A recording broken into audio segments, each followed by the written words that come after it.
என் வாழ்க்கையில எதுவுமே நல்லதா நடக்கல, சுத்தி சுத்தி பிரச்சனையாவே இருக்கு, என்னால வாழ்க்கையில முன்னேற முடியுமா முடியாதா அப்படிங்கிற கேள்விகளையும் பயத்தோடவும் இருக்கிறவங்களுக்காக தான் இந்த வீடியோ. இது உங்க வாழ்க்கையவே மாத்த போகுது. ஜிம் கேரி கேள்விப்பட்டிருக்கீங்களா? Hollywood actor. வறுமையினால கம்பெனில செக்யூரிட்டியா வேலை பார்த்தவர் எப்படி உலகம் முழுக்க ஃபேமஸா ஆன நடிகரா ஆனாரு? Steve Harvey. தங்குறதுக்கு வீடு கூட இல்லாம கார்ல தங்கிட்டு இருந்தவர் எப்படி $100 மில்லியன் சொந்தக்காரர் ஆனாரு? வில் ஸ்மித், ராப் பாடகர். இவர் வேர்ல்டுலயே டாப் பெய்டு ஆக்டரா எப்படி மாறினாரு? இது எல்லாத்துக்கும் ஒரு பெரிய காரணம் லா ஆஃப் அட்ராக்ஷன். நிறைய பேர் இதை யூஸ் பண்ணி தேவையானதை அடைஞ்சிருக்காங்க. நம்மளோட கனவு, ஆசை, லட்சியத்தை திறக்கக்கூடிய சாவிதான் நம்மளோட எண்ணங்கள். எண்ணங்கள் தான் நம்ம வாழ்க்கையவே உருவாக்குது, நல்லபடியா மாத்துது. ஏன் எண்ணங்கள் தான் எவ்வளவு பெரிய நோயா இருந்தாலும் அதை குணப்படுத்தவும் செய்யுது. எண்ணங்களை வச்சு எல்லாத்தையும் சாதிக்க முடியும் அப்படின்னு சொல்றது உண்மையா? நம்ம கேக்குறத இந்த பிரபஞ்சம் கண்டிப்பா கொடுக்குமா? லா ஆஃப் அட்ராக்ஷன் அப்படின்னா என்ன? அது எப்படி ஒர்க் ஆகுது? ஏன் எனக்கு ஒர்க் ஆகல? அதை ஒர்க் பண்ண வைக்கக்கூடிய ஸ்டெப்ஸ் என்னென்ன அப்படிங்கறது தான் இந்த வீடியோல நம்ம பார்க்க போறோம். இது சீக்ரெட் அப்படிங்கிற புத்தகத்துல இருந்து தான் நான் சொல்லியிருக்கேன். பிரபஞ்சம் உண்மையிலேயே ஒரு பெரிய ரகசியம் தான். கற்பனை கெட்டாத ஆச்சரியங்கள் கொட்டி கிடைக்கிறது தான் இந்த பிரபஞ்சம். நவகிரகங்களுக்கும் நம்ம உடம்புல இருக்கிற செல்களுக்கும் சூரிய குடும்பத்துக்கும் ஒற்றுமை இருக்கு. மனுஷனோட மூளை ஒரு பயங்கரமான ஆயுதம். இதை ஆக்கப்பூர்வமாகவும் மாத்தலாம், அழிவை ஏற்படுத்துற ஆயுதமாகவும் மாத்தலாம். மூளைனா அதுல வரக்கூடிய எண்ணங்கள் நம்ம வாயை திறந்து பேசுறதுக்கு முன்னாடியே நமக்குள்ள தோன்றதுதான் எண்ணங்கள். அந்த எண்ணங்கள் உங்க வாழ்க்கையவே மாத்தும். எப்படி பெரிய பில்டிங் மேல இருந்து கீழே குதிச்சா கீழே விழுகிறது உறுதியோ, அதே மாதிரி லா ஆஃப் அட்ராக்ஷன் மூலமா நீங்க நினைச்சதையும் அடைய முடியும். சரி, லா ஆஃப் அட்ராக்ஷன் அப்படின்னா என்னன்னு ஃபர்ஸ்ட் தெரிஞ்சுக்கோங்க. நம்ம மைண்ட்ல நாம எப்படி யோசிக்கிறோமோ அதே மாதிரி தான் ரியல் லைஃப்லயும் நடக்கும். அதாவது பாசிட்டிவா நல்ல விஷயங்கள் நினைச்சா நல்ல விஷயங்களை நம்ம அட்ராக்ட் பண்ணுவோம், ஒரு காந்தம் மாதிரி. இதனால நமக்கு நடக்கிற எல்லாமே நல்லதா தான் நடக்கும். ஆனா நெகட்டிவா நல்லதே நடக்காது. கொஞ்சம் சிரிச்சா அடுத்த 2 நாளைக்கு கழுவணும் அப்படின்னு நெகட்டிவா யோசிச்சா நம்ம நெகட்டிவிட்டியை தான் அட்ராக்ட் பண்ணுவோம். சோ கெட்ட விஷயங்களா தொடர்ந்து நடந்துட்டே இருக்கும். நீங்க நல்லா திங்க் பண்ணி பாருங்க. உங்களுக்கு எந்த மாதிரி விஷயங்கள்லாம் நடக்குதோ அது உங்க எண்ணங்கள் மூலமா தான் நடக்குது. இதனால நல்ல எண்ணங்கள் நல்ல விஷயங்களையும், கெட்ட எண்ணங்கள் கெட்ட விஷயங்களையும் அட்ராக்ட் பண்ணுது. இதுதான் லா ஆஃப் அட்ராக்ஷன். இப்போ இது எப்படி வேலை செய்யுது அப்படின்னு தெரிஞ்சுக்கலாமா? இந்த உலகத்துல எல்லா விஷயத்துக்கும் ஒரு ஃப்ரீக்வன்சி இருக்கு. ஃபார் எக்ஸாம்பிள், பல்சர் பைக்கு ஒரு ஃப்ரீக்வன்சி இருக்கு, புல்லட்டுக்கு ஒரு ஃப்ரீக்வன்சி இருக்கு. இதே போல உலகத்துல இருக்கிற எல்லா பொருளுக்கும் ஒரு ஃப்ரீக்வன்சி இருக்கு. அந்த மாதிரி நம்ம மூளையில வர தாட்ஸுக்கும் ஃப்ரீக்வன்சி இருக்கு. பாசிட்டிவ் தாட்ஸுக்கு ஒரு ஃப்ரீக்வன்சி, நெகட்டிவ் தாட்ஸ்க்கு ஒரு ஃப்ரீக்வன்சி. நம்ம பிரெயினை நம்ம மொபைலுக்கு வர நெட்வொர்க் டவரா இமேஜின் பண்ணுங்க. அந்த டவர்ல ஃப்ரீக்வன்சிஸை எமிட் பண்ணிட்டே இருக்கும். அதுல இருந்து வெளிவர ஃப்ரீக்வன்சி உலகம் ஃபுல்லா பரவும். நம்ம ஃப்ரீக்வன்சிக்கு மேட்ச் ஆகிற மாதிரியான பொருள் கிடைச்சதுன்னா அதை நம்ம அட்ராக்ட் பண்ணுவோம். உங்க வீட்டில் இருக்கிற திங்ஸையே பாருங்க.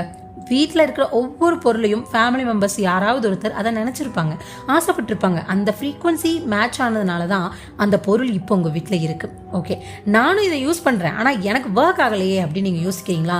இதில் ப்ராப்ளம் என்னன்னா, ஒருத்தர் அவங்களுக்கு என்ன தேவையோ அதை நினைக்கிறதுக்கு பதிலாக எது வேண்டாமோ, எது நடக்கக்கூடாதோ அதை பற்றி தான் நிறைய யோசிப்பாங்க. இதனால என்ன ஆகுதுன்னா, அவங்களுக்கு எது வேணாமோ அதைத்தான் அவங்க அட்ராக்ட் பண்ணுறாங்க.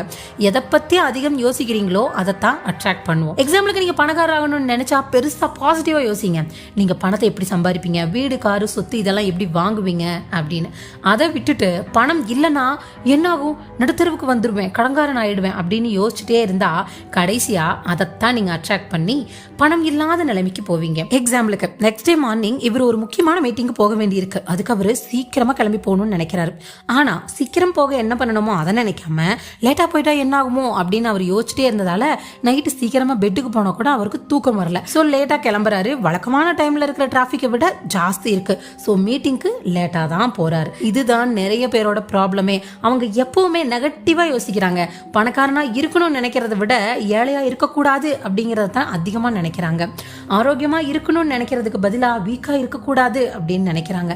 இதனால அவங்க பயமே உண்மையா மாறிடுது. சோ லா ஆஃப் அட்ராக்ஷன் உங்களுக்கு ஒர்க் ஆகணும் அப்படின்னா உங்களுக்கு தேவையானதை மட்டும் நினைங்க, தேவையில்லாததை, வேண்டாததை நினைக்காதீங்க. இப்ப லா ஆஃப் அட்ராக்ஷன் அதை எப்படி நம்ம யூஸ் பண்ணலாம்னு பார்க்கலாம்.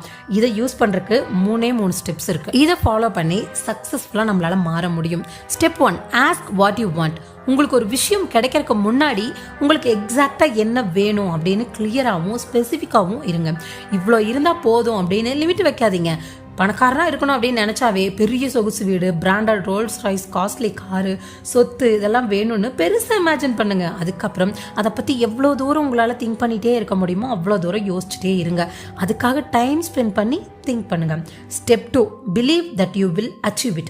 நீங்க எதெல்லாம் வேணும்னு கேட்டீங்களோ, இமேஜின் பண்ணீங்களோ அதெல்லாம் உங்களுக்கு கிடைக்கும்னு 100% நம்புங்க.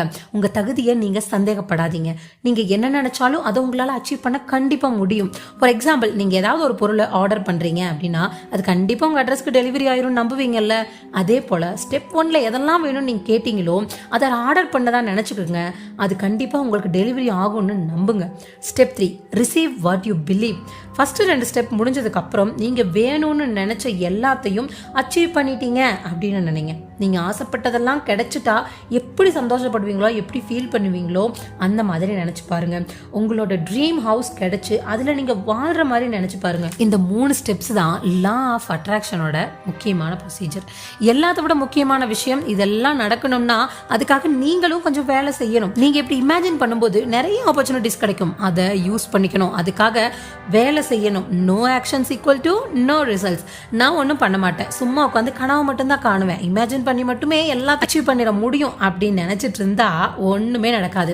லா ஆஃப் அட்ராக்ஷனை நிறைய சக்சஸ்ஃபுல் பீப்புள் இப்படி தான் யூஸ் பண்ணிட்டு இருக்காங்க, ஃபாலோ பண்ணிட்டு இருக்காங்க. இந்த லா ஆஃப் அட்ராக்ஷன் கான்செப்ட் மேல இன்னும் உங்களுக்கு டவுட்டா இருந்தா ஒரு விஷயத்தை மட்டும் கிளியரா வச்சுக்கோங்க. பாசிட்டிவா திங்க் பண்றது, நல்லதே நடக்கும்னு நினைக்கிறது எல்லாமே உங்களுக்கு நல்லது தான் செய்யும்.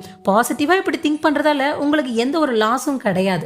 ஸோ லா ஆஃப் அட்ராக்ஷனை நம்புறதுல எந்த தப்பும் இல்லை.